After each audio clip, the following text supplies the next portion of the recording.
నమస్తే. ఈ వీడియోలో కల్పవృక్షం మరియు అనురాగ చక్రం గురించి తెలుసుకుందాం. కల్పవృక్షం అంటే లివర్. అనాహత చక్రముకు క్రిందగా పూర్ణచంద్రుని వలె ఇంకొక చక్రం ఉంటుంది. దీనిని కల్పవృక్షం అని అంటారు. ఇది శరీరంలో డయాఫ్రమ్ కు తిన్నగా వెనుపూసలో ఉంటుంది. ఈ డయాఫ్రమే మనకు జీవించడానికి ముఖ్య కారణం. తెల్లని చక్రంలో ఆకుపచ్చని కల్పవృక్షం ఉంటుంది. దళములపై బీజాక్షరము ఘం. ఆది దైవము పంచముఖములు కలిగిన కల్పవృక్ష గణపతి మనోకామానాలను అన్నింటినీ ఈ ప్రదేశం తీరుస్తుంది. అందుకే కల్పవృక్షం అన్నారు. ధ్యానం. శ్వాసకు సంబంధించిన వ్యాధులన్నింటికి, డయాఫ్రమ్ సంబంధించిన వ్యాధులన్నింటికి, ఊపిరితిత్తులకు సంబంధించిన వ్యాధులన్నింటికి, ఉపశమనానికి, మానసికంగా కృంగిపోవడానికి, మానసిక వికలత్వం నుండి బయటపడడానికి, తీరని కోరికలు, మంచి కోరికలు తీరాలంటే ఈ చక్రంపై యోగము, ధ్యానం చేయాలి.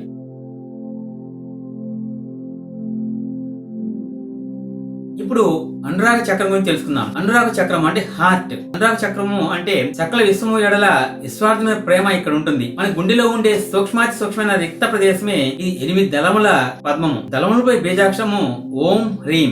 దేవత, మూల ప్రకృతి, పరమాత్మ, పరిశుద్ధాత్మ ఉండే స్థానము. మానవుడు ఈ సమస్యల్ని నెగిటివ్నెస్ నుండి తప్పుకోవడానికి తన ఆత్మ నివసించు హృదయ పద్మమును, అనురాగ చక్రం గురించి పరిపూర్ణమైన జ్ఞానం పొందాలి. ఈ హృదయం చక్రము ఒక పద్మ వలె 8 దిక్కులతో 8 జంట దళములు కలిగి ఉంటుంది. అనగా 2 దళములు ఒక దళములు కలిసి ఉంటాయి. జంట దళములో ఒక దళమందు చంచల ప్రాణము సుఖములు పొందుతాడు, మరి ఇంకో దళమందు దుఃఖములు అనుభవిస్తాడు. 8 దిక్కులందు విస్తరించున్న జంట దళంలో జీవుడు ఎల్లప్పుడూ పరిభ్రమిస్తూ ఉంటాడు. అట్లా సంచరిస్తూ ఉన్నప్పుడు వివిధ అనుకూల భావనలు, వ్యతిరేక భావనలు కలుగుతాయి. తూర్పు దళం ముందు హంస జీవుడు సంచరిస్తున్నప్పుడు పుణ్యకార్యములు చేయవలననే ఆలోచన కలుగుతుంది. జంట దళంలో మరి యొక్క దళం మీద సంచరిస్తున్నప్పుడు పాపం చేయవలననే మనసు ప్రోద్బలం చేస్తుంది. ఆగ్నేయ దిక్కునందు గల పద్మం సంచరిస్తున్నప్పుడు మత్తుగా నిద్ర వస్తుంది. దక్షిణ దిశ యందు క్రూరమగు ఆలోచన కలుగుతాయి. నైరుతి యందు పరులను హింసించవలననే ఆలోచన కలుగుతాయి. పడమర దిక్కు యందు పీడింపవలన కోరిక కలుగుతుంది. వాయువు దిక్కునందు ప్రయాణము చేయవలన మనసు కలుగుతుంది. ఈశాన్య దిక్కు యందు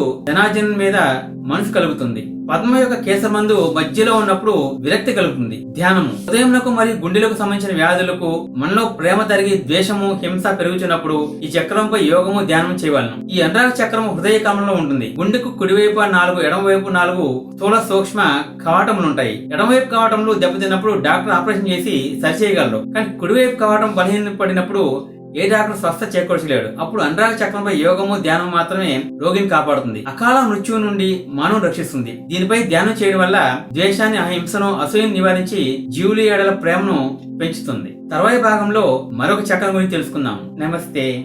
Please like, subscribe and press bell icon for our next part video updates.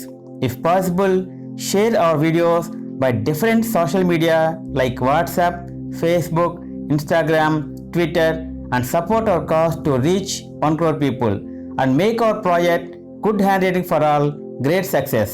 Thank you friends. Meet you in next video. All the best.